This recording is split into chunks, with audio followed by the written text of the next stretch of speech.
It's a privilege to be here on behalf of everyone at SOM and welcome you all to this important dialogue. I would first like to posit an idea that hopefully we discuss further today about the humanness of cities and how we look at the relationship to the social, environmental, and built environment. This is visible right here in Chicago, maybe not right now, but on most days, and with many thanks to Daniel Burnham and others since, it's a city of streets. It's a city of great boulevards. It's a city of diverse and an expansive public park system and more than 26 miles of public waterfront. But it's evolved into so much more. At SOM, the firm has always considered the importance to reflect and sustain the quality of the life in our city, such as bringing Picasso to Chicago, working with many, including the mayor, the park district, and other civic leaders on designing the world's largest green roof, but also working with local communities to reinvent and reimagine an industrial waterfront. And we continue to work with other cities, collaborating on developing ideas for repurposing sites around the world to support more livable communities. The Future of series, sponsored by the firm, first started with an exploration of the skyscraper. And today we hope to extend that important dialogue to the future of public space. And perhaps in closing, and why this is so important, is this discussion is really a reflection of the larger social and environmental issues and values of our time. And it's important that we consider how we collectively translate these values towards a better future. So if I can, just take another minute and introduce our moderator, Jonathan Solomon. Jonathan is an associate professor and director of architecture, interior architecture, and designed objects at the School of the Art Institute of Chicago. His drawings, analytical and counterfactual urban narratives appear in Cities Without Ground and 13 projects for the Sheridan Expressway. Solomon edits 45, which is a journal of outside research, and was curator of the U.S. Pavilion at the 2010 Venice Architectural Biennale. Jonathan has also received degrees from both Columbia University and Princeton University and is a licensed architect. Please join me in welcoming Jonathan Solomon. Be careful. It's a little tricky. I don't even have slides. Thank you. Thank you, Douglas. And welcome. And thank you for Douglas, both for organizing tonight's event and for initiating this collaboration with SAIC.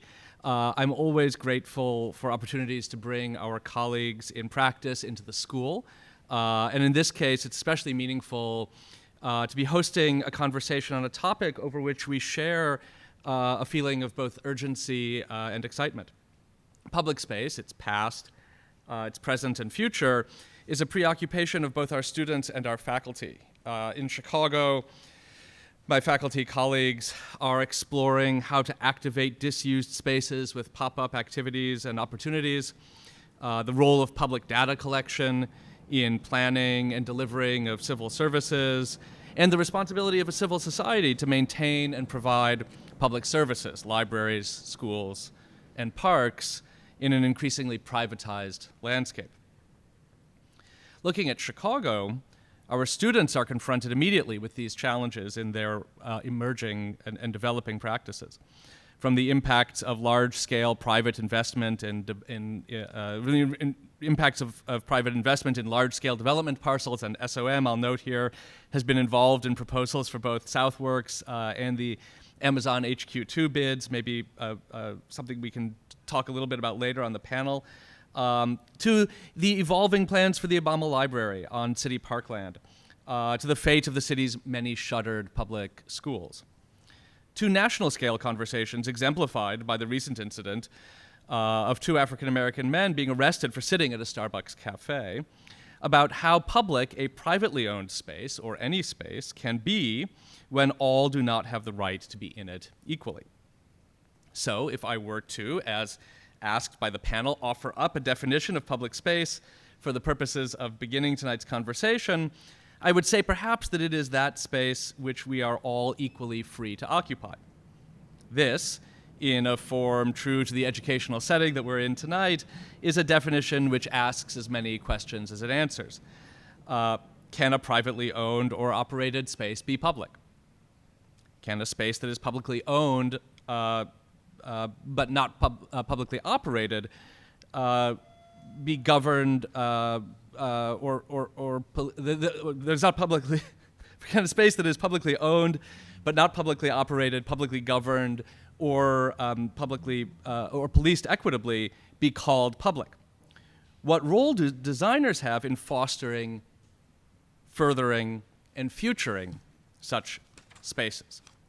So, without further delay, I'd like to introduce each of our individual panelists for tonight, and then invite them up to make brief presentations of their work. We'll follow those presentations with conversation amongst the group, and then we'll open that conversation up to the audience for audience participation. And I'm going to begin these introductions. We were discussing earlier, they are in no particular order. They are not in the order in which the presentations will be made. I apologize. Joy Bailey Bryant is a managing director of the U.S. Office of Lord Cultural Resources and a specialist in cultural planning. Lord Cultural Resources is the largest cultural planning firm in the world, with projects in 51 countries and on 6 continents.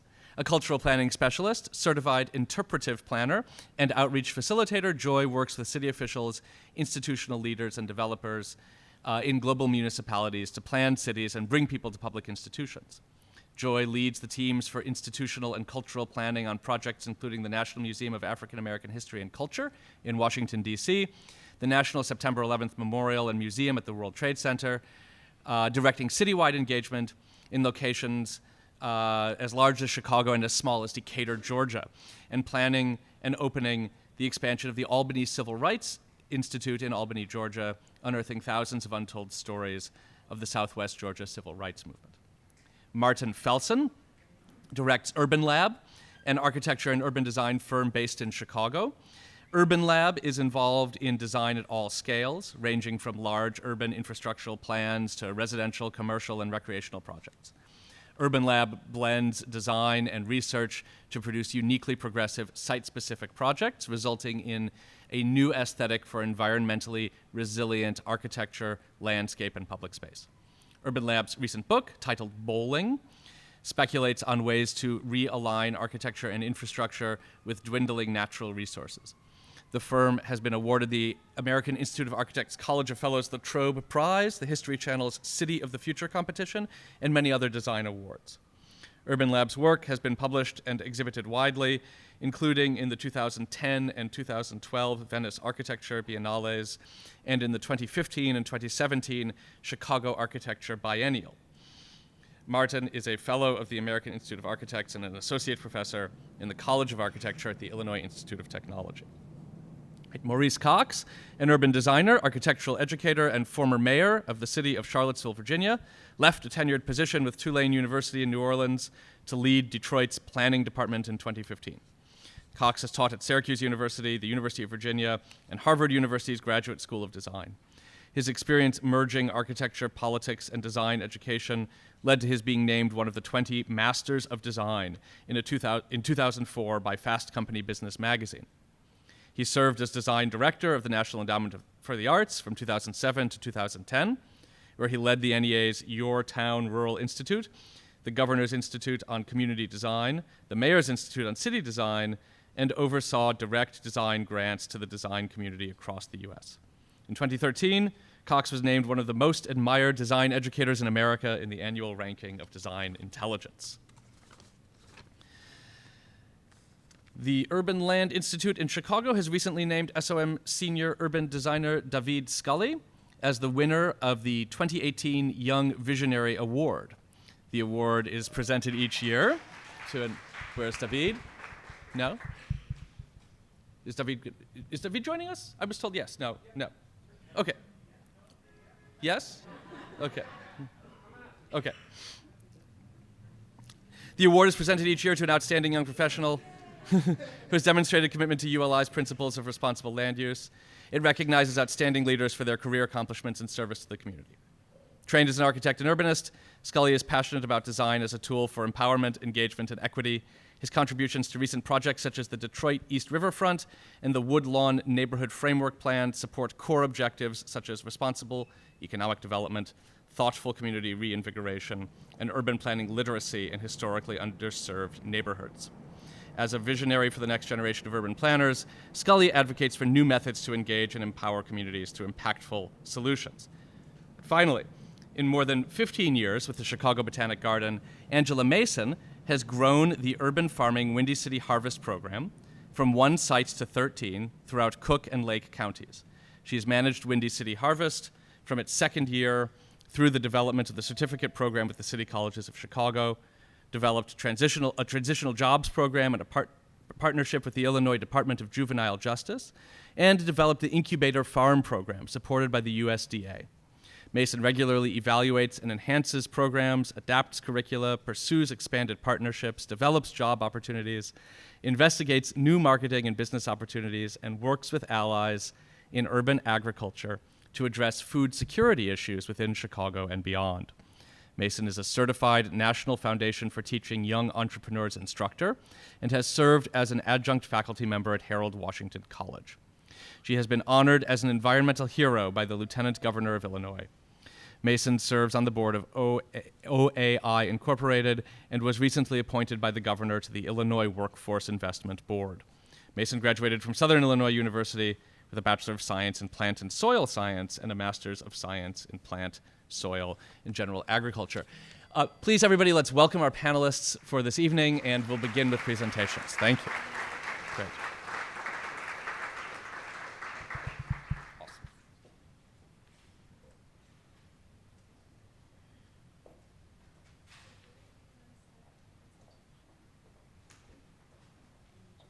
Just click. Hi, everyone. I'm so pleased to be with you here today. As you heard, I'm managing director of a company called Lord Cultural Resources. And what that means for you is that I had the great pleasure of working with this city's amazing residents, your creative community, including SOM, and your Department of Cultural Affairs and Special Events, on creating the Chicago Cultural Plan. Let me tell you, 6 years young, 99% complete, and still taking names. That cultural plan is gold standard, okay? I just want y'all to remember that. So just to give you a little bit of an overview of what my kind of stance here is, that we want to talk a little bit about cities and the place of arts and culture in cities. Globally, 54% of the world's population lives in cities. That means 80% of the global GDP is generated in cities. So we have some issues and opportunities that are generated simply by that fact. 3 of those are access. There are always issues of access and opportunities created by those, jobs, and housing. So if we think about this lens of cities, that culture in cities that we're going to go through, I would like you to kind of take a journey with me through the cities, through the cultural lens, okay?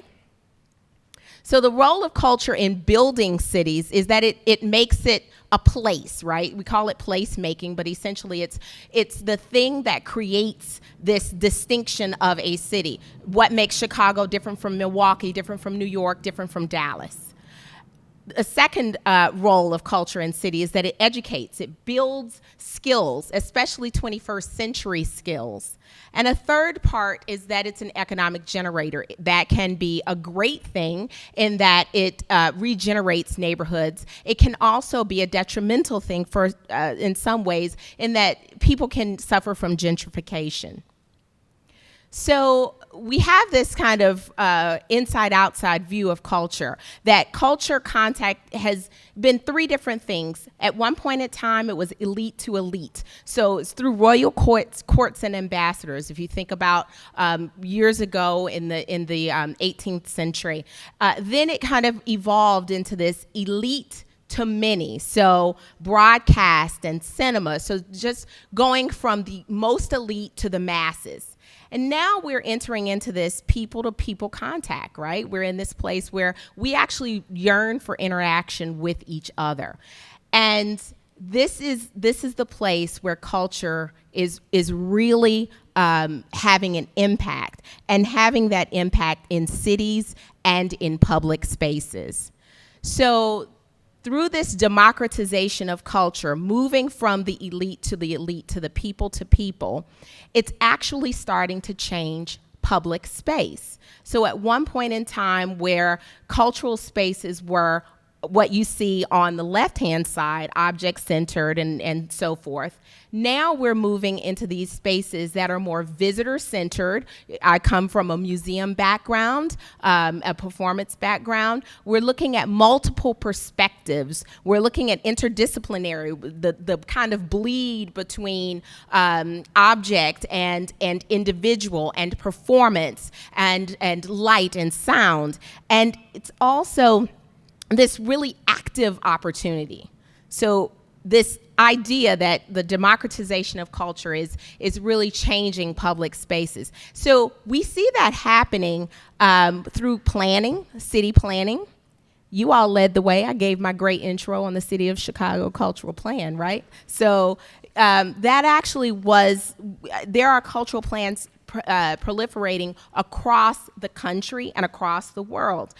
Denver, my own city of New York City, just finished Create NYC, all with this idea that you can plan culturally, that the Department of Transportation needs to have an artist or a creative sitting at the table when they're making any sorts of plans, because culture and arts and culture can help to achieve the goals of the Department of Transportation. You want safer streets? How can an artist help you to get there? It's a process. So that's what these cultural plans are doing. Culture is also elevating public space. It's bringing attention to these places, these random places that are actually open and public. They're supported by public dollars, be there a museum, a library, whatever these spaces might be. You're paying for them, so it actually is your public space. Now, through culture, through arts programming, more people are being invited into these spaces. Illustrations of that, the Atlanta Beltline. I'm actually a native of Atlanta, Georgia, and that young gentleman that you see in November 2017 is my son. I'm not biased at all. He's such a cutie. But you see on the left side, November 2009, 22 acres of abandoned railroad tracks. This is happening across the country. People are knitting together abandoned tracks under Gardner in Toronto, all of these different spaces just to create more attractive spaces. And culture is populating all of those. You see the mural in the background. The Newark Riverfront Revival. This is a space that's actually the name of the park, the Waterfront Park. It is being activated through public art, festivals. Next weekend, you can enjoy EPMD out at the Riverfront Revival. It is an active space, and you see people of all types getting out, enjoying each other. There are all types of cultural activities happening there. Culture also creates community in those places that we actually have to go, right? What are those places? The laundromat. The Laundromat Project started in 2005, and it connects artists with people at the laundromat. Artist exhibitions, co-creation spaces. This is a place it's really creating a community in these more public spaces. Finally, diverse lounge. These are just little snippets, right? So you get an idea of what I'm talking about. Diverse lounge is actually a program of Big Thought, which is the arts education provider for the city of Dallas. So Diverse Lounge, city of Chicago, people, I know you'll love this, is a spoken word space that held weekly at Redbird Mall, and not just Diverse Lounge, but at the mall, Big Thought holds all of its arts education, a lot of its arts education programs for South Dallas here at the mall. So it's a public space. Just a little wrap up. As you can see, I had a lot of slides for my 5 minutes, but I think I made it. Culture makes public space truly public. Look at this light installation. This is in Birmingham, Alabama. It's nighttime. This is a 1931 underpass. Look at this. Look at all these people out in the night. So this is a public space that is just really rejuvenated and made real by culture, arts, and culture. That's it.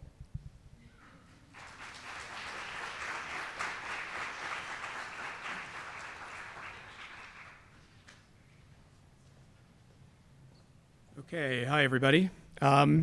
So I'll pick up on some of the themes that Joy talked about. Maybe most importantly, the idea of multi-layered or multidisciplinary or multifunctional design in public spaces and public places. And the way I'm going to do it is first to try to frame this book that we just finished, because it's in a way, we found that all of the projects that we've been working on over the last few years fall into this category of bowling or bowls. And the way we think about it is that bowls are part of a process, form, or organization. So as a process, we found that everything that we've been doing in our office is essentially making bowls to hold and harness resources.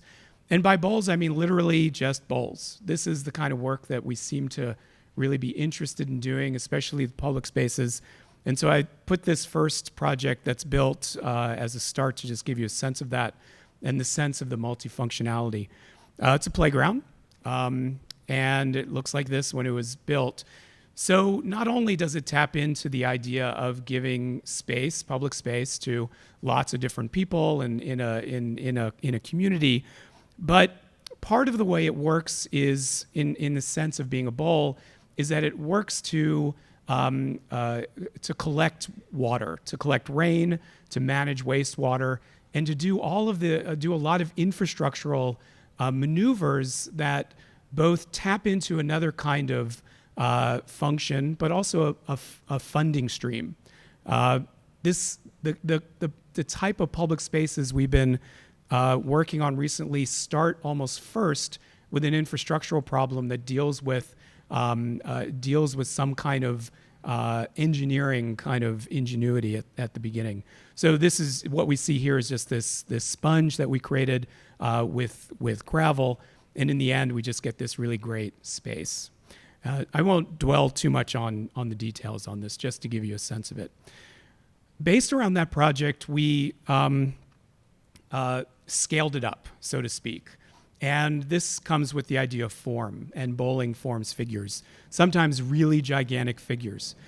So this is a project in China that has the same kind of issue, where in the middle of this site was a pond, a very large, almost lake, that was really just where all of the wastewater and very polluted water would come into the middle of what is a green field. And the first priority was to clean this up and then turn it into a public space simultaneously, and to use that budget for public space and infrastructure once, and to try to manage the public space and to produce the public space, to create the public space with a lot more funding that we would have had if we would have just utilized the funding just for public space. Here it is. It's in the Hunan province. It's in a city called Chengde. You can see the site lines below. You can get a sense in this image of how large it is. For those who know Chicago, it's quite a large, gigantic site. And our proposal, we did this a couple of years ago, and we continue to work on it now with a very large institute in China to implement the project, which we think might happen in about 5 or 7 years or something like that. But it starts with infrastructure. And it starts with this idea of not only does this bowl of water that we're cleaning with infrastructure of public space, which I'll show you again, but then the most important public spaces are embedded or floating essentially in these islands in the middle of this new public park for everybody to use as well. We use a model of Lakeshore Drive in almost all of our projects, where Lakeshore Drive is a barrier or a boundary between public and private. Even the street itself is, of course, part of the public way that we all own simultaneously, but on one side sometimes is a very private land, on the other is always public. And in some cities around the world, that drawing that line between the two is of utmost importance, because that line becomes very porous sometimes.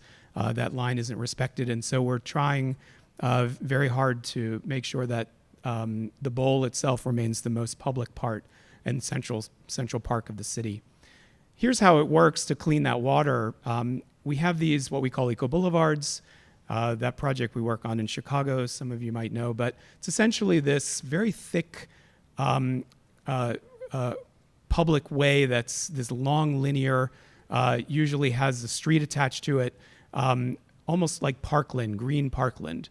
And it has a lower part that's a kind of water canal, effectively, that prevents flooding in big cities like this that have just get inundated with water. And while it's doing that, while it's preventing flooding and cleaning water, it's also producing this main space where people can walk around the city in space that will always be part of the public realm.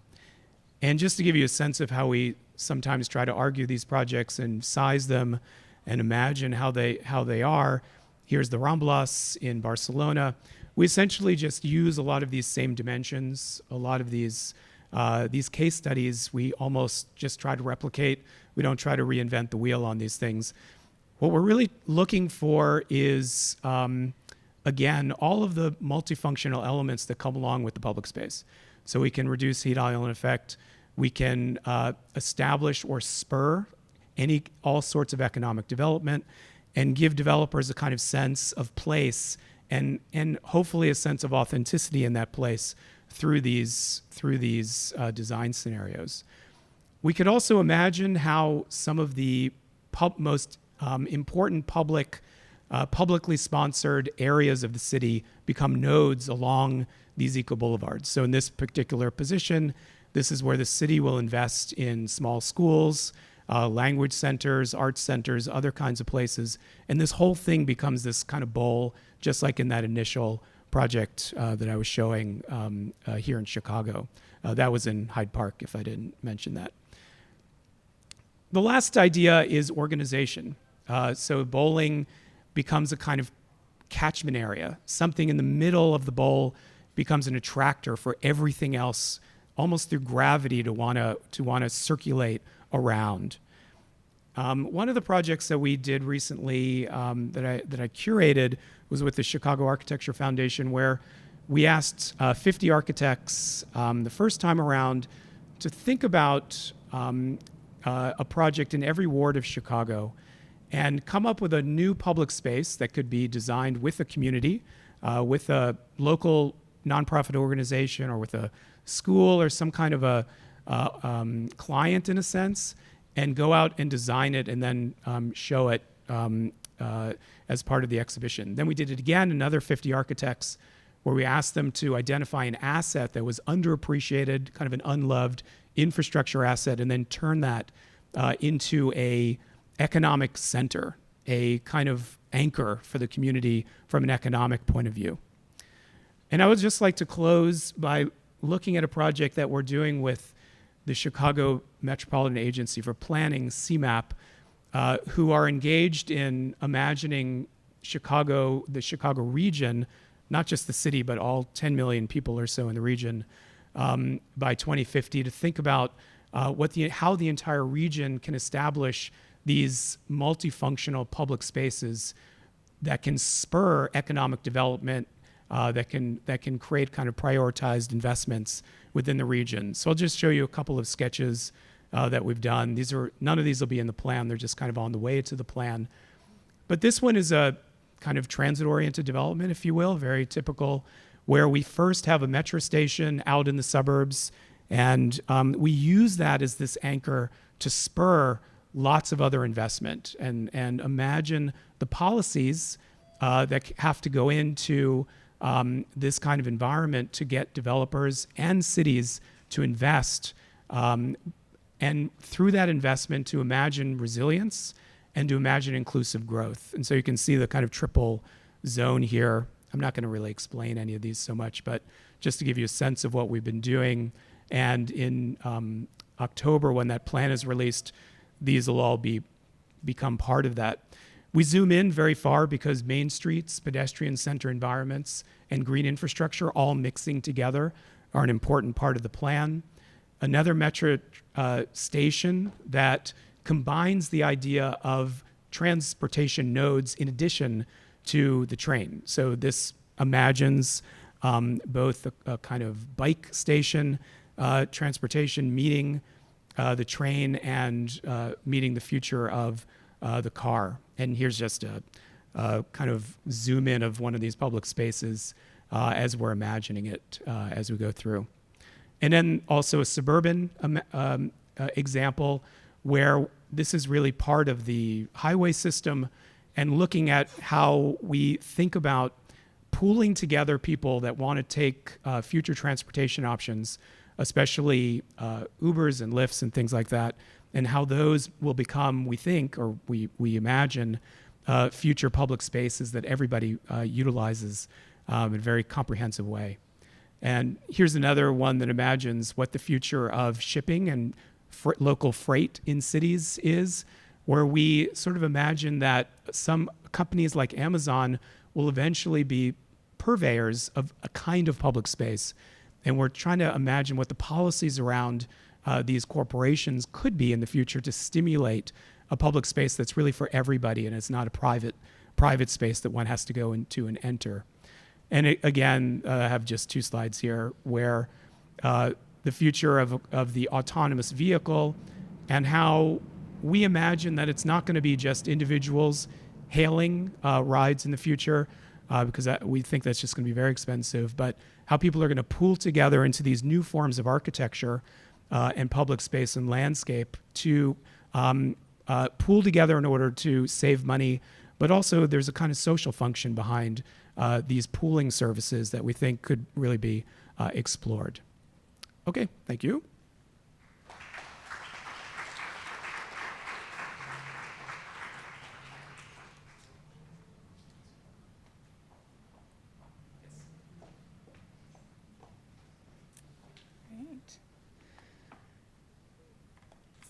So this panel was a little challenging for me. For the last 7 years, I've really been thinking about the business side of what we're doing with Windy City Harvest. And so when Doug asked if I wanted to participate in the panel, I said, yeah, that sounds great. Let's hear more about it. And then I sat back and I was listening and I thought, oh, okay, I have to get back into the social side, the public good side, everything that we do that's a little more touchy-feely, not just the dollars. So this was a good exercise for me to take a step back and look kind of at the other side of what our programming does. So I work for the Chicago Botanic Garden. I have been there for 15 years working on our urban agriculture programs. And by definition, the Chicago Botanic Garden is a public garden. It's a public space. But we work in a lot of areas through the urban agriculture programs that are public spaces that people don't always recognize or don't always go to, don't always see. And we're really working on kind of building resilient communities, keeping 3 pillars in mind, and that's food, health, and jobs. That's kind of the 3 pillars of Windy City Harvest. And we're using farming as the tool. So this space, for instance, is the rooftop of McCormick Place. And there are a lot of ways that you can get to the roof of McCormick Place, and there's a lot of public space on the roof of McCormick. But this is rarely seen. And I think it's an example of kind of that public space that doesn't get utilized in a way that it could, or it is now. It wasn't. A lot of people ask, well, why farming? And I think in this picture, this is in the old Robert Taylor homes. It's a Legends community. The developer, Brinshaw Michaels Development, originally asked us to come and look at some allotment gardens that they had built into this mixed income development that were really underutilized. And Rich, one of the principals, said, Angie, we need to program this space. What can we do here to bring people together? Food brings people together, but this isn't bringing people together. And I said, well, we'll program this allotment space. We'll get people from your development out here gardening, but we need to put a farm in over there. Give me that 2 acres. I don't want just this little allotment garden. Give me that 2 acres, and we'll do something. We'll do something real with it. So we're looking at bringing people together with food and looking at the different lessons that can be taught in a garden. And that's everything from delayed gratification to job skills to a sense of self. One of the programs that we work most closely around is a reentry program, returning citizens. And farming has really been a powerful tool for us to teach job skills, to get different people working together for a common goal, and then also finding jobs and teaching transferable skills for past their time with us. Another question is, well, why is the Chicago Botanic Garden involved in farming? And an answer is, as well, the Chicago Botanic Garden, its roots are really from the Victory Garden movement back years ago. And that's how we got started. The Chicago Horticultural Society started the Victory Garden movement in Chicago. So we're just kind of going back to our roots. This is the Robert Taylor Homes space, too. This is another shot. The before picture is the 2 acres that I stood and said, Rich, we need that space, too. And we developed it in a plot that was slated for the for-market housing that had not yet been planned or built. So, and it was a trial. We had 5 years to prove that a farm would be beautiful and would bring people together. And he gave us 5 years because he is interested in turning this into housing now. And last year he said, Angie, let's sit down and talk. I want to make this a permanent part of our development.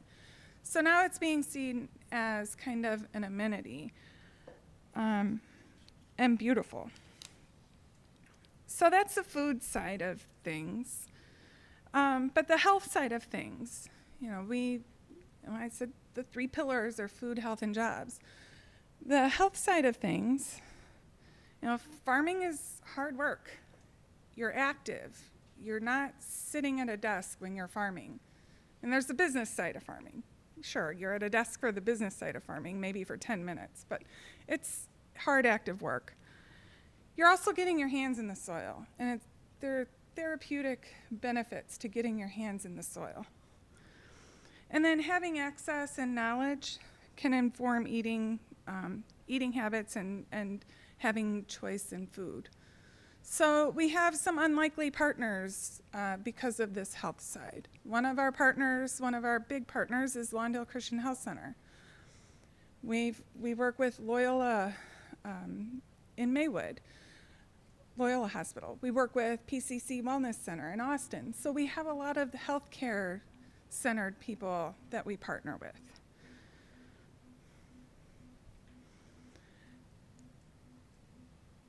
And jobs are, jobs, the food health jobs is kind of central to everything that we do. Everybody who participates, we have 250 participants in the program now.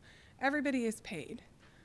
But it's more than just a job. There's youth development around it. There's, kind of that blended population where with our apprenticeship program, for instance, 1/3 of our positions in the apprenticeship program are held for graduates of our reentry program. 1/3 of those slots are held for people who have other barriers to employment, and 1/3 are held for people who are paying full tuition. So we have this really blended population of people coming together. And this slide, just this past weekend, we had this little event for our new facility in North Lawndale with Lawndale Christian Health Center. And it's the farm on Ogden. We have a 50,000-gallon aquaponics operation. We have cold storage, a commercial kitchen. It'll be the center hub for all of our Windy City Harvest activities. So, I mentioned a couple of partners, but we have a lot of really unlikely partners. It's not just healthcare centers. It's not just the Bryn Shore development folks. It's not, we also have the Metropolitan Pier and Exposition Authority for the McCormick Place rooftop in Savor, and Midwest Foods, like all of these things that you wouldn't expect a public garden to participate in. So I'm going to stop there because we're going to have a conversation later, and I want to leave you with lots of questions. And Maurice, next.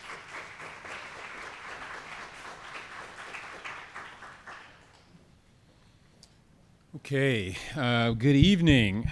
I just got here at 6:30 on a flight that was delayed 2 hours after a day. Typical life of a planning director in Detroit. Let me see. City Council voted against the contract to design a civic plaza in front of City Hall. We were trying to decide whether to postpone a streetscape workshop because residents were going to be protesting the public investment on the street because they thought it should go to fix garages and roofs of low-income households.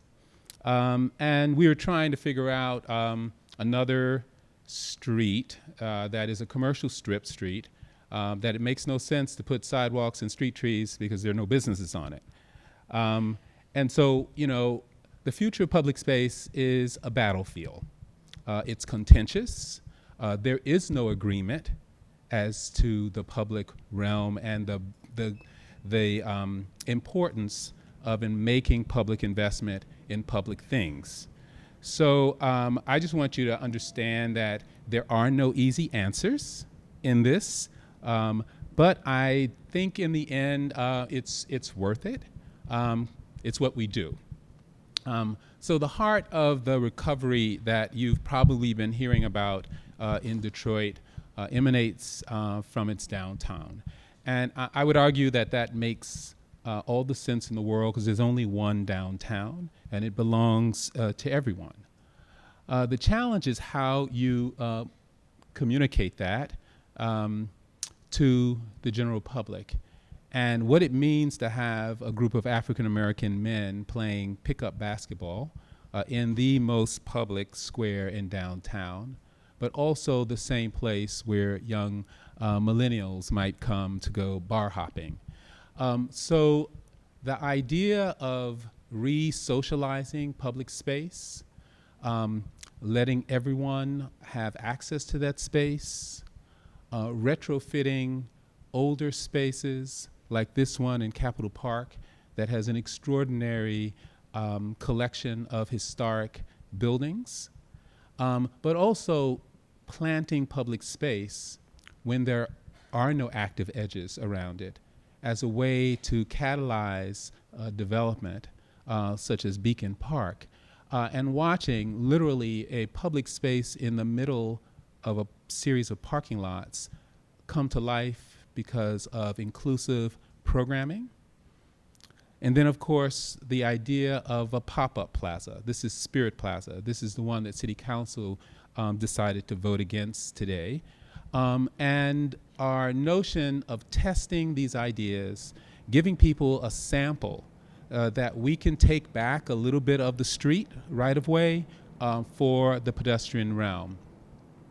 And of course, we only have one river, and it belongs to everyone. And so how do you transform these spaces? How do you give people clues that this is a place of equity, this is a place of inclusion, that everyone belongs in this space? And yes, African American middle-aged men like to take photographs of butterflies as well. And how you begin to socialize communities again to understand the importance of this shared resource that we have. And you're looking at the work that Doug and SOM did for us on the East Riverfront. This is a 30-year vision, 20 million square feet. So like, where do you start with that long-term vision? Well, you start with reclaiming public space from the private realm. So all of those white spaces you see there were slated for those condominium developments you see below. And our job was to push back and reclaim that space as a space for the public in perpetuity, and create an edge, pushing that edge back along this great central park and increasing the value, quite frankly, because of the public investment in that stormwater park. And it's really important, the nature, the type of ecology that you see here, a place unlike no other place in Detroit, right on the river. Continues another site with an inlet that was supposed to have a condominium development. Instead, it's going to be a beach, returning it to the public. Or a private development which may take 10 years to develop. Is there a way to snatch 75 feet for the public and put that public promenade in place, and then create intentional ways of people getting to that river? So much like the Beltline, Detroit has the DeQuinta Cut. And this space, just 10 years ago, today is this space. And these paths are spaces that genuinely belong to everyone. It's 20 feet below the street level, and yet it has become a beloved way of moving through neighborhoods. Of course, you know, this, which is also an image from the Atlanta Beltline, is an image that I can't use in Detroit because it's a signifier of just how gentrifying these greenways can be if you look at who's in the photo.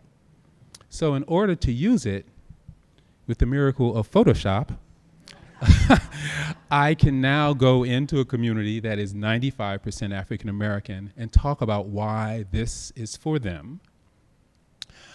So this idea of investing in public greenways, public right-of-ways of high quality that give people access to the river is also a phenomenon on the West Riverfront.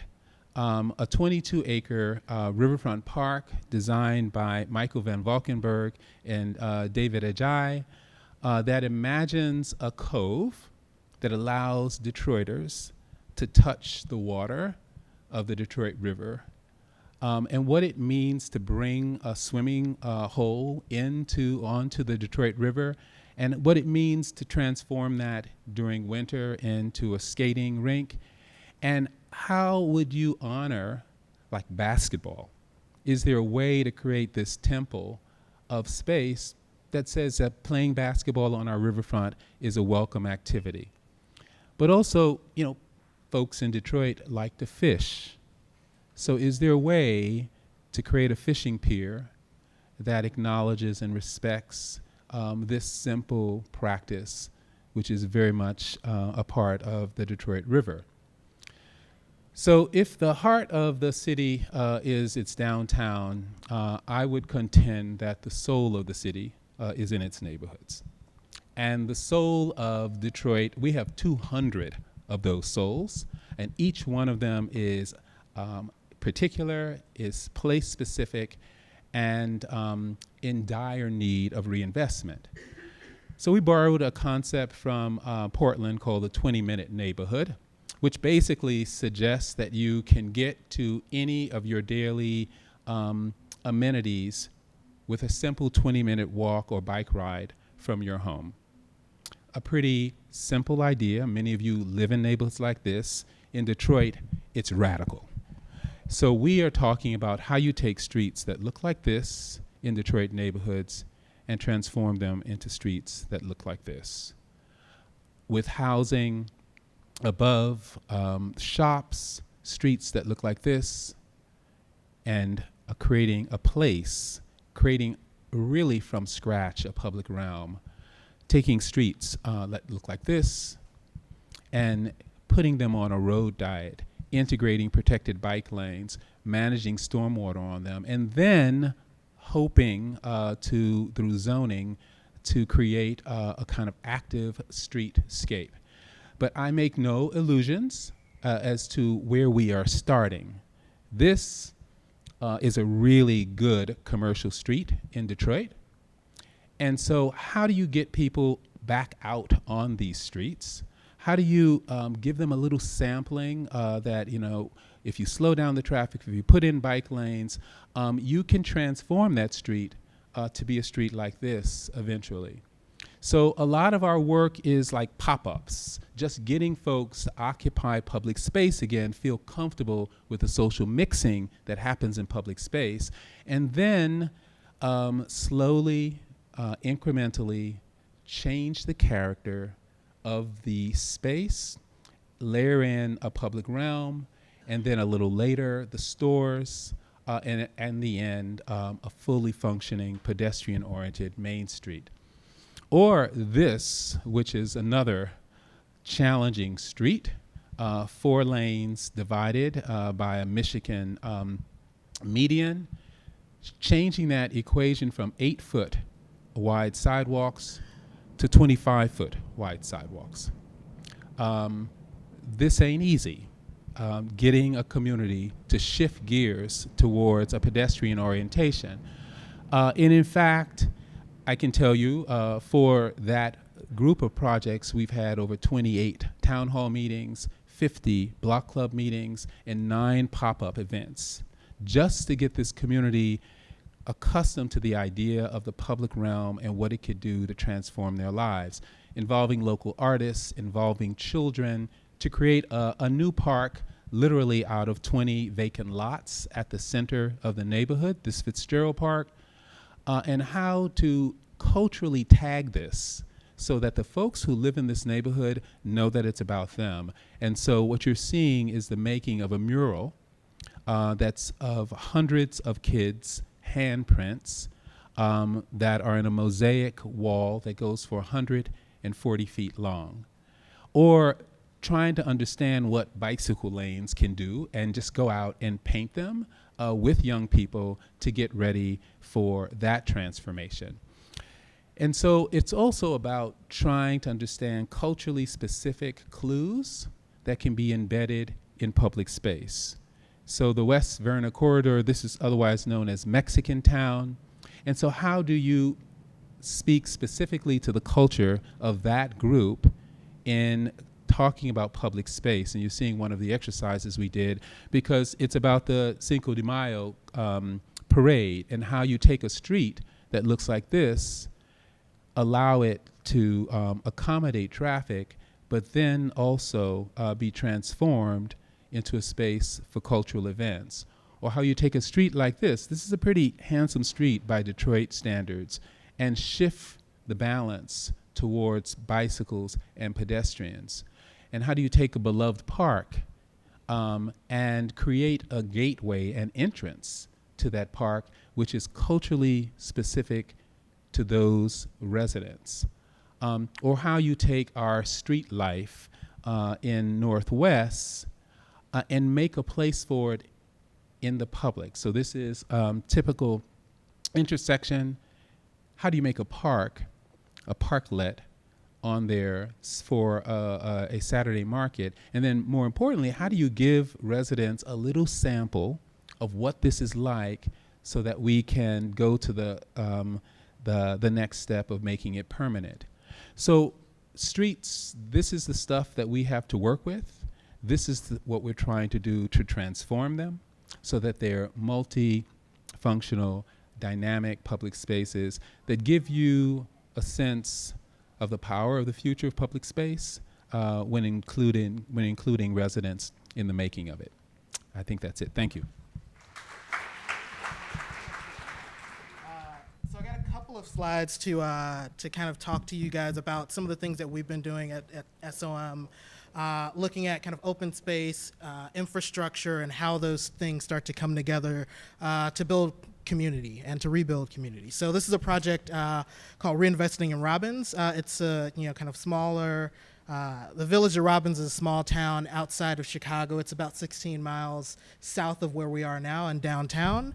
And it's a really interesting sort of place, right? It has this very rich history of being kind of the first African-American incorporated town in the state of Illinois. And, kind of from there, they've had, just numerous, kind of historical figures and folk who have come from that small town outside of the south side of Chicago, including, Nichelle Nichols, who played the original Lieutenant Uhura, as well as Dwayne Wade. And they're very proud of their history, so they have a Robbins History Museum, and a gentleman chronicles all of this, and he actually has her original costume and all of this sort of stuff. So they're very, kind of proud of where they've come from and how they've, kind of created their own place. But one of the big issues with Robbins right now is it floods. It's within this kind of floodplain, about 100 homes at risk currently, and numerous residents have already been displaced over the years from that flooding, kind of happening. And this is an image of what the neighborhood that most of the areas of Robbins looks like. There's a house here, and then a whole block full of kind of just overgrown trees, and it really has a southern sort of rural feel to it, which was the character that allowed kind of folks during the Great Migration to come here, as they were like, oh, this looks like Alabama or Mississippi or that sort of thing, so why not just stay? But the flooding is a huge issue, and when we look back at like, okay, why is this area flooding? It's because it used to be a wetland, and then they filled it in and redirected the stream that's there, and now that area floods, because why fill in a wetland that's working? But with this project, we wanted to look at not just solving the infrastructure issues, but how do we look at the village, how do we look at the town infrastructure, and create opportunities to address multiple sets of issues. So this is a map of the town, sort of infrastructure. There's all the yellow dots are religious institutions, different churches. The blue dots are schools, and the red are, kind of the city hall and that sort of thing. And you can see little pink dots, and there's just a little bit of commercial activity. So everyone who lives here really has to go to different, kind of areas of the town or of different towns surrounding to actually get the services they need. So that's a huge, huge sort of issue. So we looked at, how do we address a multitude of issues? How do we address the flooding? How do we address the lack of open space? How do we address the poor relationship that they have to the transit node that's in town, as well as the vacant sites? So we reached out to the community. We, kind of look for, kind of guidance for the residents that are there, and they really, kind of helped us to understand how to prioritize what their issues were. So looking at, kind of no relocation of residents, looking at, how to really solve the flooding, because if you didn't do that, then what did you actually do? Respecting and engaging the history, as mentioned earlier, looking to attract new residents to the town because they, had a dwindling population because of the flooding and lack of opportunities, looking at facilitating new development, inspiring job creation, and creating space for seniors, as well as embracing nature overall. And also, the last point is really how do you help this village, who's kind of a small town. The mayor of the town actually it's his part-time job to be the mayor. So their kind of local structure needs help. So how do we help support them in actually making this a place and making these issues solvable? So what we did was we created a vision working with our client, Metropolitan Water Reclamation District, to look at how do we maybe create a public park that solves their flooding, looking at green infrastructure, but also the areas surrounding that to really catalyze development and kind of improvement in this community. So we broke it up into 3 parts. Robbins Park, the area that we're calling Robbins Park, that would also be public amenity but solve the flooding issue. So the area to the south, which we're looking at as transit-oriented development. So how do we bring people back to this area and focus it around the transit that they have existing, as well as the third area, which we're calling the Clean Energy District, which they have a energy generating, refuse generating plant there that was shut down due to air quality issues. But how do we leverage that and work with the owner to create kind of jobs around recycling and renewable energy? So looking at kind of that first district, we really, kind of took what we heard from the residents and start to just put it in the plan, working with our engineers and other consultants to figure out and make sure that we're handling the stormwater issues, but also finding opportunities to fit in, place for the Pee Wee football team up north to actually have a place to practice, or, places to fish, or, have playgrounds, et cetera. And looking at how we could transform an area that right now is almost completely vacant. It used to be trailer park homes, and now that's all gone. And you can see kind of the texture of the community to kind of the east and to the north, really being kind of these car yards. And how do we start to reclaim some of the land that is city-owned and create a great public open space for the community? And how that could actually engage youth, engage seniors, et cetera. The second district we looked at was really focused around the metro station that they have through the community, and seeing that as an asset, seeing other kind of neighboring communities really take advantage of it, but not the actual village of Robbins.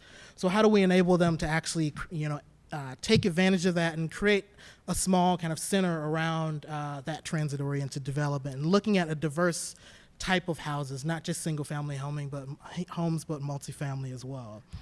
And then the third area, looking at taking advantage of that kind of clean energy plant and the 48 megawatt substation that they have there, as well as the connection along the CalSag channel, to Argonne National Lab, which has a lot of water research, as well as the MWRD facility.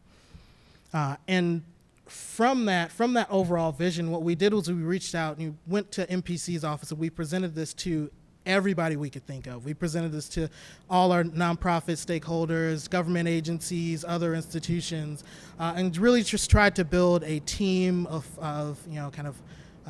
great partners to actually make this happen. And that's actually what's happened. We've gotten great participation from the University of Illinois at Chicago, who's put together, they got grant funding and they were able to put planners on this to actually move forward, as well as CMAP is who's looking at kind of the clean energy district and other areas. So kind of from that, our client MWRD is really looking at this as a prototype for their whole catchment. They handle stormwater for all of Cook County. So how do we look at this as a new model? Instead of just going to a place and building, kind of a retention pond, how do we leverage the investment to actually create better communities? So that's kind of where we're moving towards now. And this project, we're hoping to actually break ground on the park later this year or early next year. Thank you guys very much.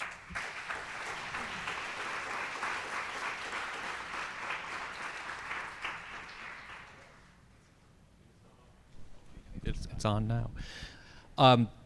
Thank you, everybody. We're running a little bit behind, but I'm just gonna blaze ahead. I think it's a good sign because there's been like a lot that wants to have been said, and there's a lot out there for conversation. So I'll jump in, I think, with some questions for the panel to get us going, and then after a couple of rounds of that, open up to the audience so that we can get everyone involved, and then we have a reception that we'll get to at a certain point here. But I want to begin with a word that a number of you used this evening in presenting your work and the values that are guiding it, and the word was place. And I think that if we all understand that space might be a kind of a neutral term, it suggests a kind of an emptiness waiting to be filled, that place in this context is being used as a space that has been lent some specific qualities, right? It's been lent a character or a set of characteristics that differentiate it from other spaces, which again might be understood as more neutral. And in that regard, I wanted to ask, what role in the making of place, what role does authenticity play, specifically in looking to create place and to create public space through culture, right? Through leveraging culture as a tool. And then how do you achieve it? How do you ensure that authenticity is part of a project if it's an important element of that formula? And I think we should start with Joy, who went first. Right. I'd love to, because you used the word culture. So, yeah. I don't know if this is on. Hello? Okay. So just to take off of your question around authenticity and place, what makes a place real and what makes it work and take root and grow is that it is an organic kind of opportunity. It's authentic. It is genuine to that space, to that place, that region, that origin of where it is. So by saying that, you actually can seed the growth of different opportunities. So if we were talking about diverse lounge and I'm not talking about necessarily creating a building or a park, but if we're talking about diverse lounge at Redbird Mall, that was born of the activity that young people are doing in different spaces across the city of Dallas. Spoken word is very popular.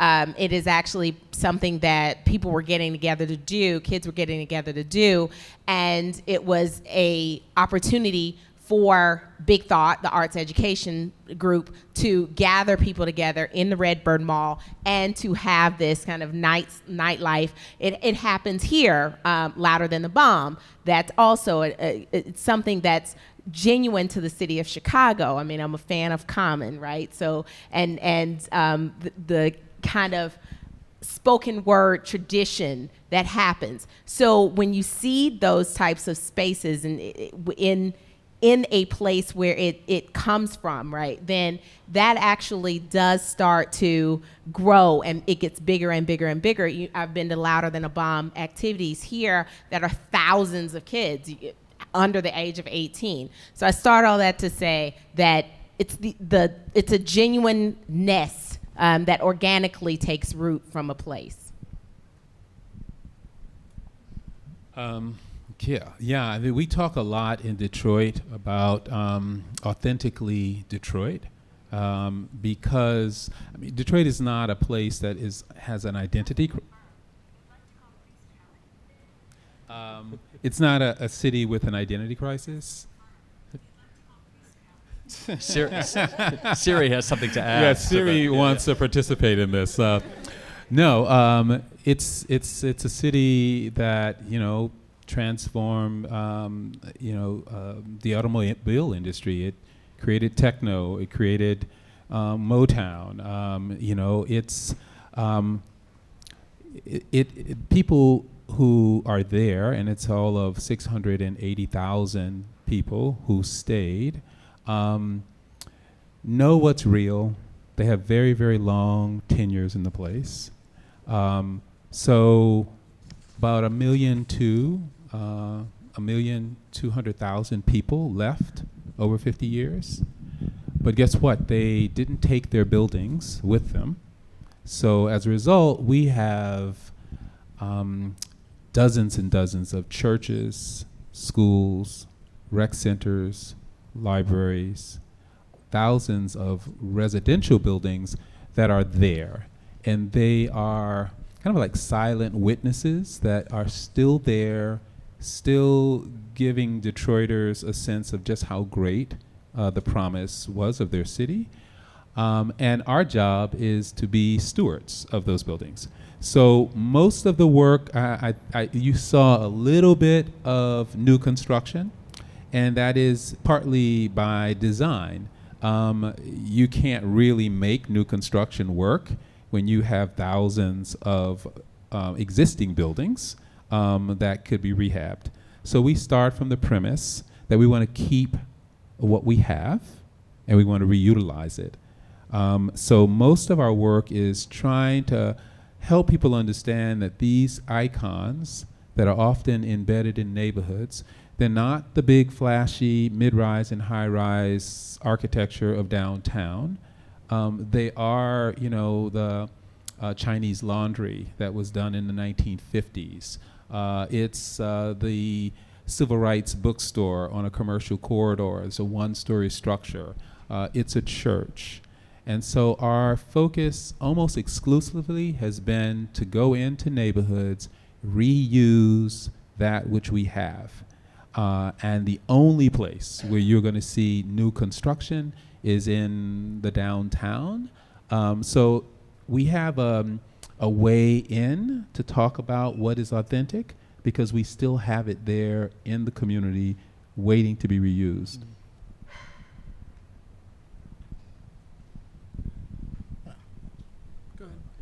I think,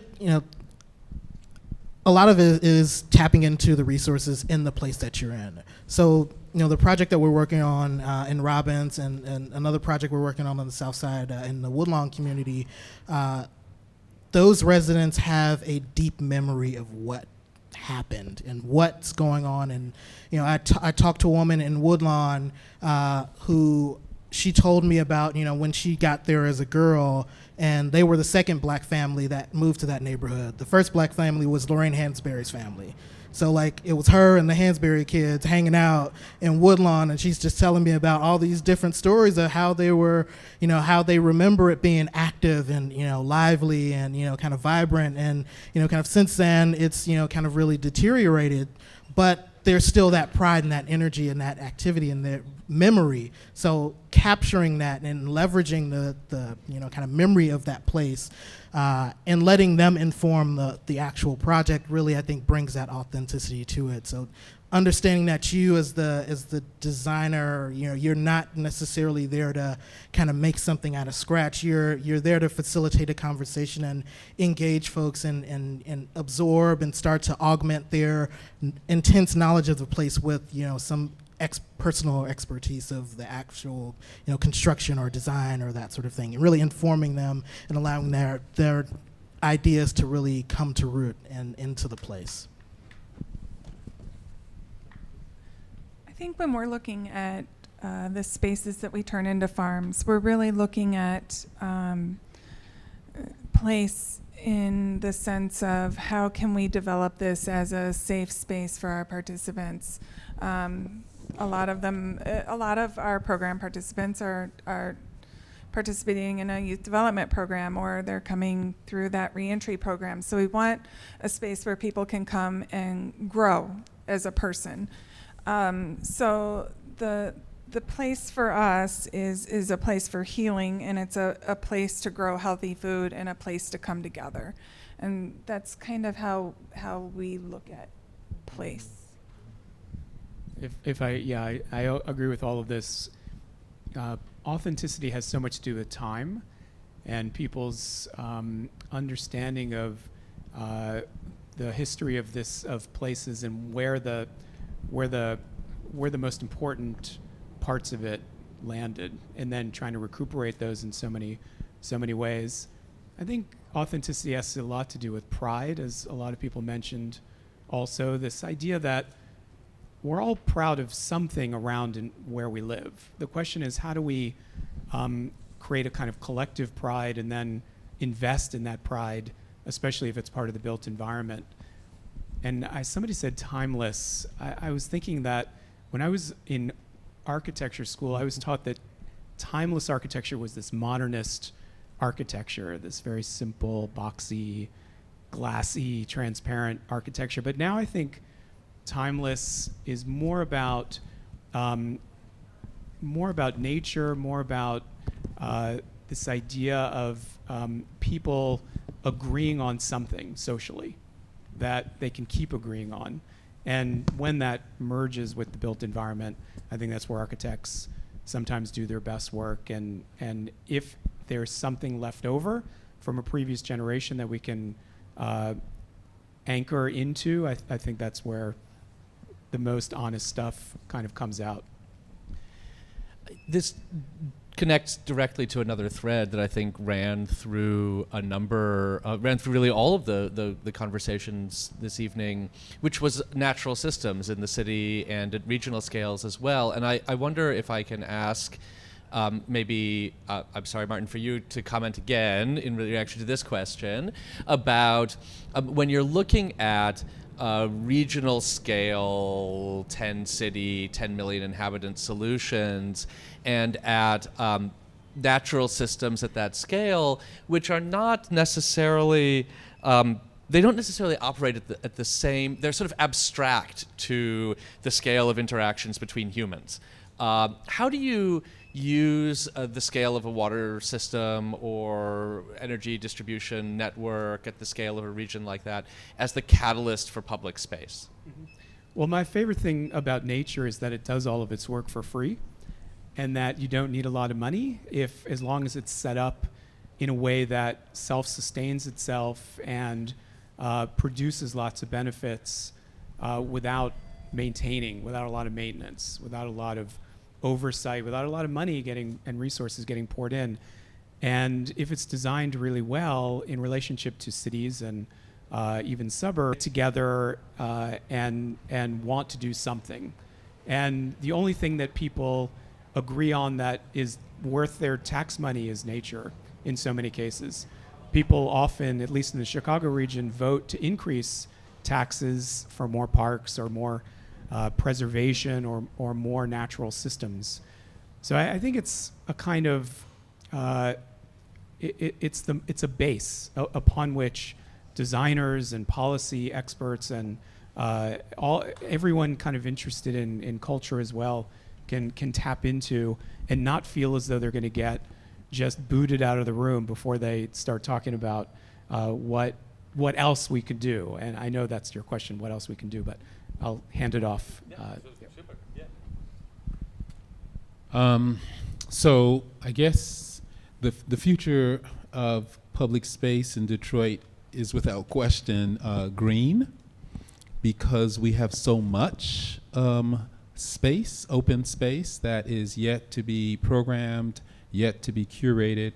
For those who don't know, Detroit has about 24 square miles of public space or open space under a single governing authority.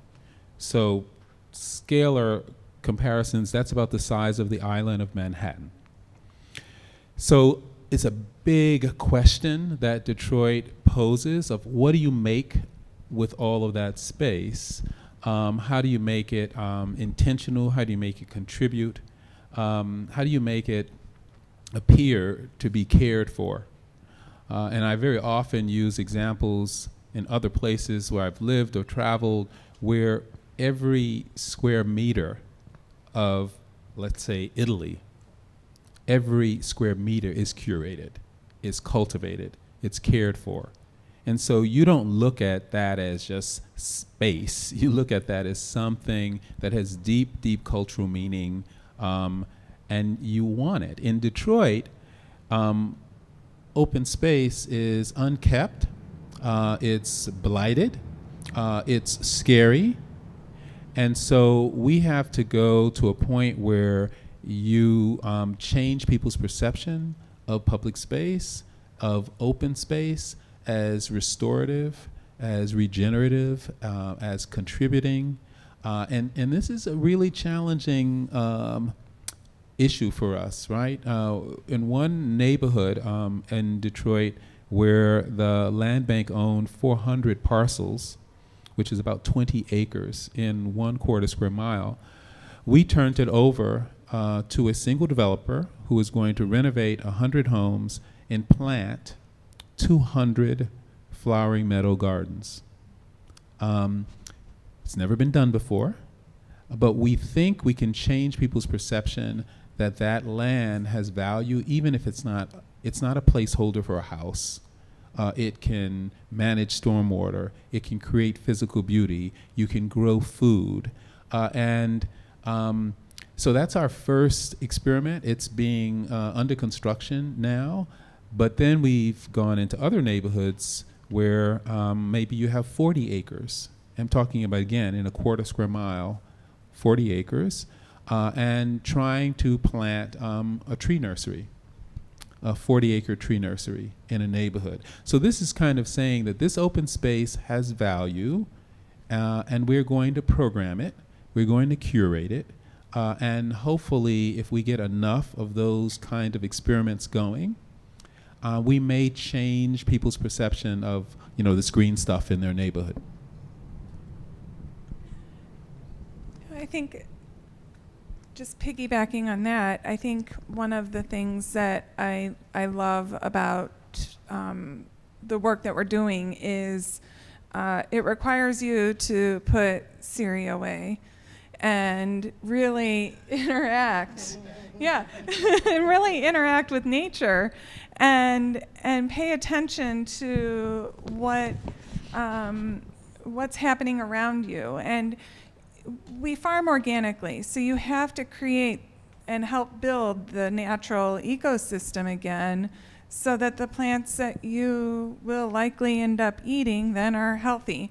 And it takes time to do that, and it takes time to get the students involved and interested in participating in that. And part of that is really just disconnecting for a bit and engaging with something that is living, whether that's the plants or the insects or, God, maybe even a snake every once in a while. Who knows? But it's fun to watch that process.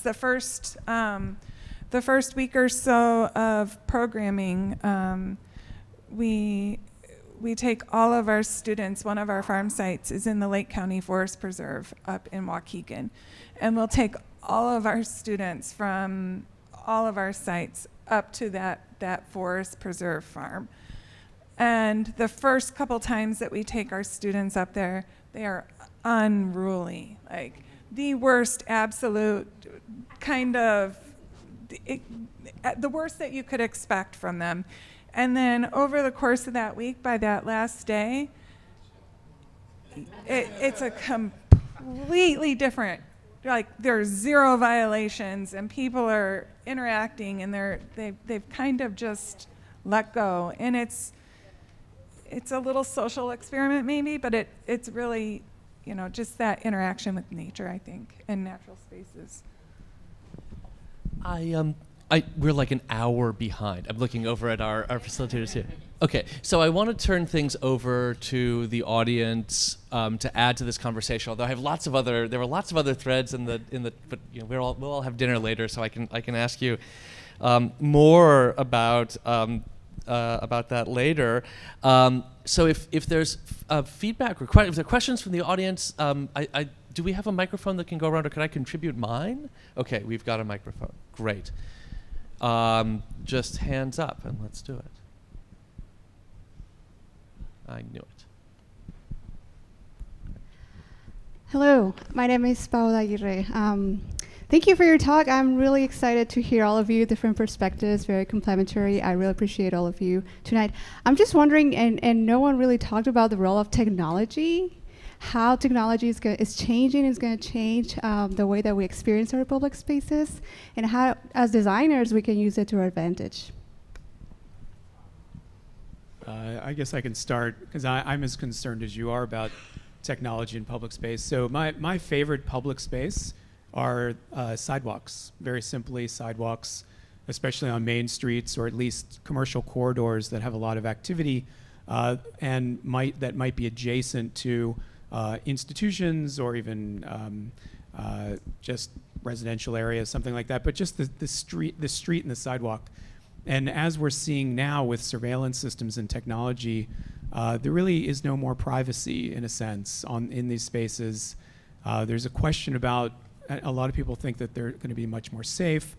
A lot of people think they're going to be much less desirable as public spaces, simply because it's almost like one is going to be tracked completely through technology in these different spaces. So I don't have any answer to this. I'm just kind of backing you up, Paolo, on your question about technology, of being very unsure about where the future of technology is, and how it's going to operate in cities, and whether or not it's going to enhance the town or prevent it from evolving in certain ways.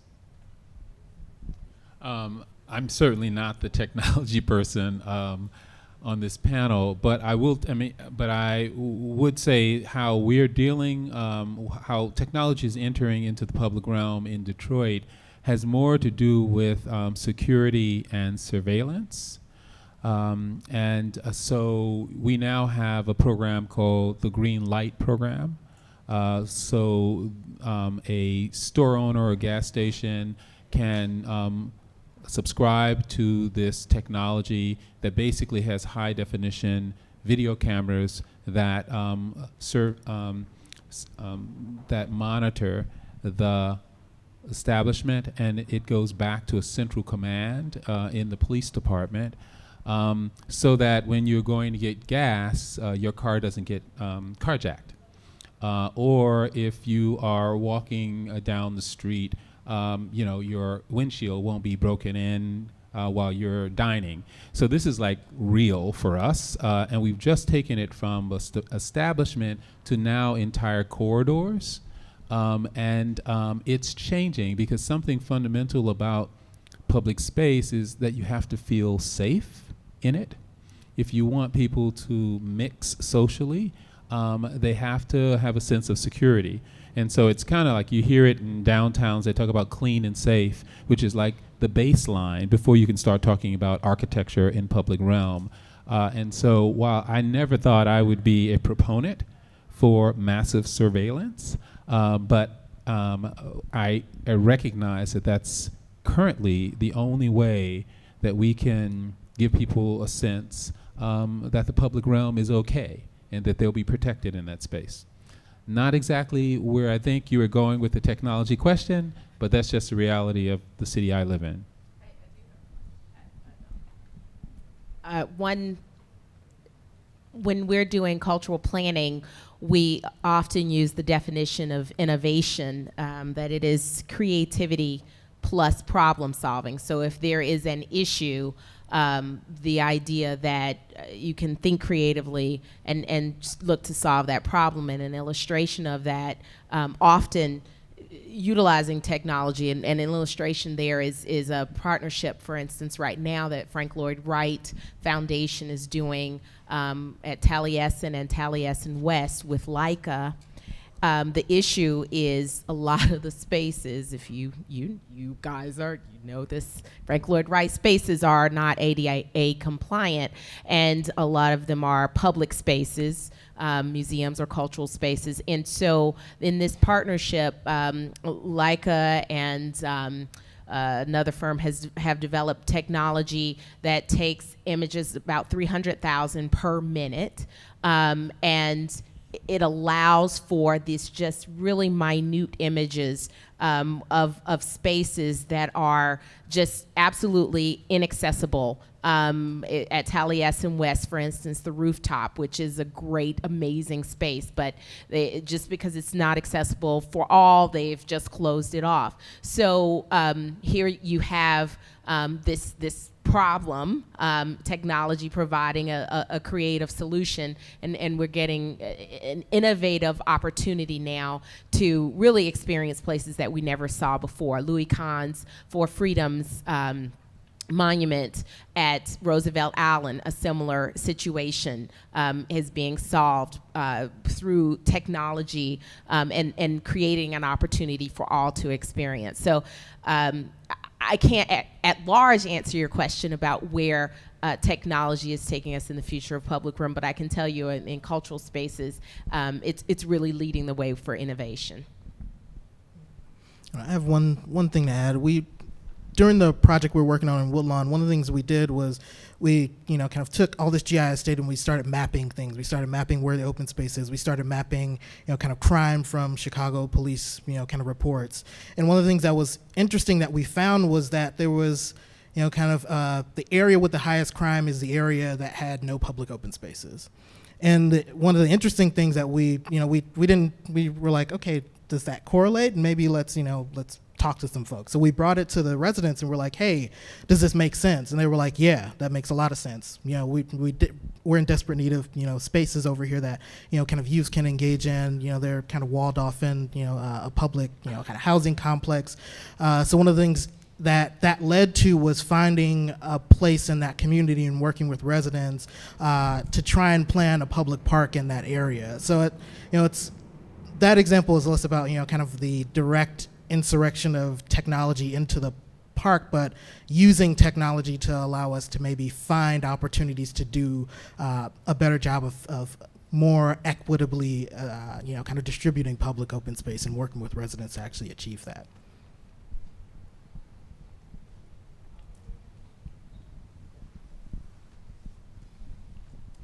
Hi. I was wondering, what are some of the answers to the questions that you guys get from conservatives or developers who would much rather make money off a plot of land than open up to the public? How in the world do you convince them to put the public's interest over $1? Okay, I got excited. I have to tell you. So, live in New York City. Bloomberg was our mayor for a while. Let me tell you, he has this theory called the triple bottom line, okay? And it's the triple bottom line of culture, but it can be applied especially to the natural systems. Absolutely, parks. People always say, why do you invest so much in culture in this public space? And the triple bottom line is first aesthetics, right? Okay, it makes everything look better, arts and culture, right? The second part is that we need it. It feeds us. It lends to our it helps us to think better. We're better citizens, all those great things. Those two are, the nice things that we say, right? And it's true. I have the studies that proves it. The third part, though, is the part that really sat with him, and that is that it attracts the best and the brightest. And when you attract the best and the brightest, the companies who want to hire the best and the brightest will go where they are. And those are the companies that are going to be the ones that are going to build your bottom line. And that's where your money is. So that's what we tell our developers. Well, we're in an unusual situation in Detroit because, we're 3 years out of municipal bankruptcy. And so to put together a development deal requires a public subsidy. I mean, there's no way that something can be developed in Detroit without a public-private philanthropic partnership. So you got two entities there in that triad, philanthropic and public, that are both mission-driven. So when a developer comes and they want to advance their development, guess what? They have to contend with the goals and aspirations that we have in the public, whether it's design excellence. You know, they now have a planning director that tells them it's not good enough. Philanthropy that's interested in equity and inclusion. So they're getting the message that in order to work in Detroit, you have to aspire to these things that are in the public interest. And so we can do, like the city council passed an ordinance that requires 20% affordable in every project that has public subsidy. As I said, it's every project in Detroit. So that's the price of admissions. You pass an ordinance, but then you have to have the political will to enforce the ordinance. And by the way, the city has committed to creating an affordable housing leverage fund with $250 million in it, so that we can actually bring resources to the table to make sure that we are creating mixed income neighborhoods and mixed income development projects. So I don't think developers, their business is to develop and to make money.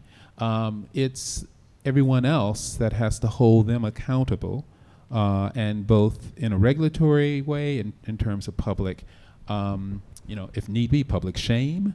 But I'm actually finding that much like many professions, they kind of want to do good. You know, they're competitive with each other. They want to do it better than the other one. So just yesterday, we brought 5 developers into the planning office and asked them to share their projects with each other that are all happening in one geography. You should have seen the one-upmanship that was going on in that room by just seeing the quality of the other developers' projects. So, as I said, I think they're motivated by a desire to do their best work, to do meaningful work, and if they're held accountable, they will. Yeah, I think a lot of that is what we find, kind of working at SOM, we get to do, a lot of, different scales of private development as well as public projects. And when you're working with a developer, of course they're have a profit motivation, but they also have aspirations on really want to make a great place or, a world-class place. And maybe it's because I work at SOM and we get, kind of good developers, but they're always like, hey, we want to make a world-class, housing development, or we want to make a world-class, kind of workplace. So how do we, we start to kind of work with them and share with them, what does that mean? Find those places around the world and start to show them hey, it's not just the buildings, it's the place, it's the spaces that you're creating. And that open space investment, it may not have a dollar sign on it, a positive dollar sign on it, is it's not leasable space, but it's adding value in a lot of different ways. It can add value from a stormwater perspective and saving them money on actually building infrastructure, because nobody wants to build infrastructure because that shit is expensive. It also, there's also, a culture and community and creating great places. And, as Joy said, they're trying to attract tenants. So to attract the best tenants, those tenants are trying to attract the best talent. So how do you kind of create spaces that are kind of pulling all of those things together? So there's definitely arguments that you can make to those developers to start to get them interested in public space. And that was actually, I had a similar question when I was in Manila of all the development that's going on there. And then they have, kind of how do you get developers to not just build tower, but look at open space as well and infrastructure, because they have a ton of rain. How do you handle that? You can start to look at different ways to engage them on, kind of a value proposition basis. We have time for another question if there's one in the... Oh. Thank you. Lost your microphone. I have a couple of connected thoughts. This question of authenticity, I'm juxtaposing that with the idea of the best and the brightest. One of the things that I find very troubling about the shifts that are happening in city cores throughout the world is the dislocation of families, of multi-generational family systems, of neighborhoods that may lack a certain stylistic element, but are actually vibrant, organic spaces occupied by real people long term, not just while they can afford to live there and don't have kids or elders to take care of. And so another connected piece of that is here in Chicago, we're experiencing an out-migration of African Americans from traditional city neighborhoods. And so thank you so much for sharing this example of Robbins. I'm curious, when you're thinking about the suburbs increasingly as a site of poverty, concentrated poverty here in the metropolitan Chicago area, and I think in other city areas as well, what are your thoughts on public space in suburban regions with rising poverty? Because I think that to me is a very provocative and compelling and important piece of the conversation. I feel like this this piece around public space in neighborhoods that will have higher levels of resources and strong transportation infrastructures is very important. And I'm also curious about this other piece, which is in outlying areas with a lesser degree of investment, a lack of traditional infrastructure in terms of transportation, and frankly, folks who are working sometimes multiple jobs just to get by.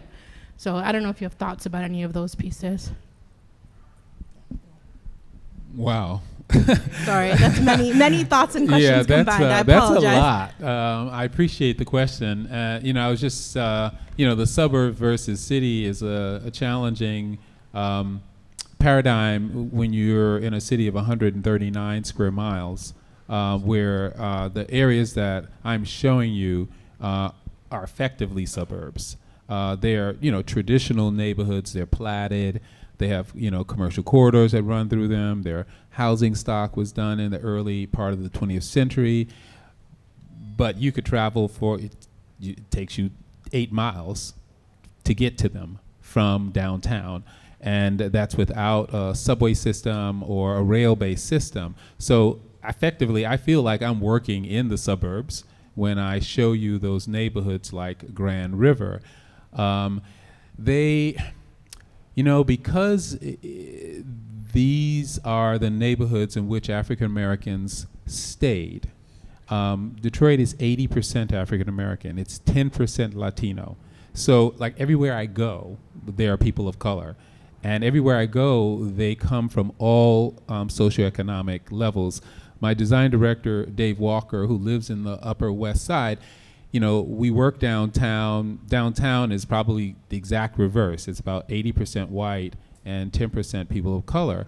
He goes home to Northwest in Detroit, and he says, I can spend my entire weekend and never see a white person. So far as he's concerned, he lives in a culturally diverse, socioeconomically diverse neighborhood. And that's one of the great things about being in a city as black as Detroit. There is no stereotype of this is a low-income neighborhood. Every neighborhood has the kind of cross-section of socioeconomics that is a result of that 680,000 people across the income line who stayed. So, part of it is trying to create public spaces again where people can gather and go about their business of daily living. It's about shopping. It's about, the farmer's market.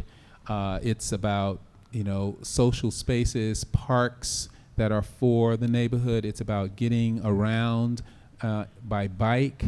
And so we're putting a lot of these things that you tend to think about as downtown amenities and downtown adjacent amenities, we're putting them into neighborhoods that are in some ways self-contained. And so we have an incredible bike culture in Detroit. And we've had the MoGo is our version of the Rent-A-Bike. And you'll see them all around downtown, and you'll see people who look like me on them. We are launching the next MoGo 8 miles away from the downtown in a neighborhood that is 90% African American, and it's actually going to cross the border to Ferndale, which is our near city. So very intentionally, we're trying to take some of these amenities that you associate with increasingly gentrifying areas and putting them into areas that are predominantly African American, that have that kind of cross socioeconomic mix. So that's a little bit how I feel like I'm working in the suburbs, and I'm not a suburbanite. I'm trying to bring some of those urban values to those places, because fortunately, the infrastructure is still in place to do that. Yeah, I think there's definitely a lot to try and connect to in that sort of a question, because there's kind of population movement, but there's also kind of job creation and economy, kind of questions that you have to start to get at when you're trying to understand why people are driven to move where they're, moving to, and how do you kind of enable opportunity for those people to actually, not be displaced or not be, kind of shifted to another place. Because I think that's one thing we're seeing, the suburbanization of poverty, right? Like people moving out to the suburbs, trying to find, kind of new types of jobs, looking at new economies like everything that Amazon is doing. If you look at like Pullman, where they really started out with housing, but then they ended up really job focused, and looking at kind of, they bought Method Soap Factory there, they bought Gotham Greens there, and they're expanding. They bought Walmart's distribution center, or Whole Foods distribution center. So I think that's kind of an element that we tried to put into kind of Robbins, to look at it not just as, hey, we're going to make this fantastic open space, it'll solve your flooding, and it could be a great park space, but also try and figure out how do we pair development and economy into that whole mix, so that you're getting, you're bringing opportunity to that space, so that you're not just displacing people, but you're also finding opportunity for new people to move in. Because I think one of the issues that we run into, kind of there, and the work we're doing in Woodlawn, that area has the Obama Presidential Center coming, so there's all this, kind of speculation and kind of new development happening all the time. Folks like me have moved there, but there's definitely a lot of room to grow. There's definitely long-term residents that love their neighborhood and they want to stay. So how do you facilitate, kind of new people moving in? This area has 100 acres of vacant land, half of it's city-owned, half of it's, kind of privately owned. So you really need to kind of fill that in, or find opportunities to bring new people, but also keep the people that are there in place. So we've been, kind of continue to work with the city, continue to work with the residents to try and figure out what the mechanisms are to actually do that. Our work in Milwaukee is also focused around that, where they're really looking at what the future of, kind of transit and putting transit in could do to a neighborhood. But before they got to that, they had to do, kind of a gentrification study. Like, how do we figure out what those key triggers are, and how do we start to address those key triggers in an interesting way? So, I haven't found a place that's like solved it. Like, there's no like gentrification silver bullet, but I think a lot of really interesting ideas and strong ideas are starting to come up in, some of the work we're doing, some of the stuff that Maurice is doing, and often, kind of look to those guys and see what they're doing in Detroit, because they're always, kind of having to really think innovatively about and creatively about problems. So how do we, kind of learn from each other and put that into kind of key places to make change happen? Well, I did want to talk just a little bit about our jobs as planners and designers, and what makes our jobs so wonderful is that we have the opportunity to talk to people who live in those communities and to understand more about what's really important to them, what feeds their insides. And we, through those conversations and exercises and all of those different types of wonderful things that we get to do, we are able to, like what Dawveed showed us, get to the priorities and understand what's really important to you, what's really important about this place for you, and what's really important to you, and how might we be able to augment that in a way that is going to serve both you and this place. And just as an example, when I was working in Albany, Georgia, I'm gonna tell you, Albany, and I say Albany, it is not Albany, it is Albany, Georgia. It is a rural town, 3 hours outside of Atlanta, and it knows poverty. And it also knows they have a very powerful story 50 years outside of the civil rights movement, the big American civil rights movement. Their stories had never been told. So we were having conversations about, Albany Tomorrow actually was the organization I was working for. We couldn't get to Albany Tomorrow because we had to talk about what happened yesterday, what happened 50 years ago. And as a result of that process, we identified a lot of things that were really important. The river culture was really important. The story of what happened 50 years ago and allowing people who lived in that place, no matter what their race, to tell their story, that was really important. And so part of that was what was born of that process was through SPLOST dollars. They created a river aquarium, created the Albany Civil Rights Institute, created these cultural places and spaces that allowed for people to really dwell and enjoy, as well as live what had been inside of them for so very long. And that was powerful for them.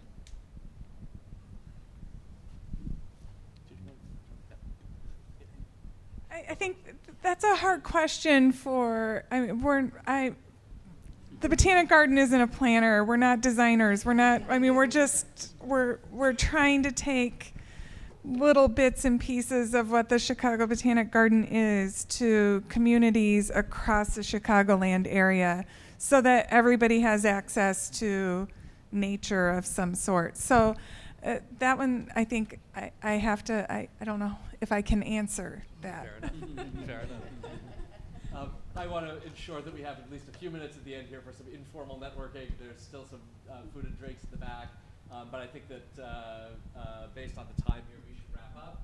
I want to say a big thank you to all the panelists, to SOM and to Douglas for setting this up tonight, and to all of you for your attendance and your engagement tonight. Thank you.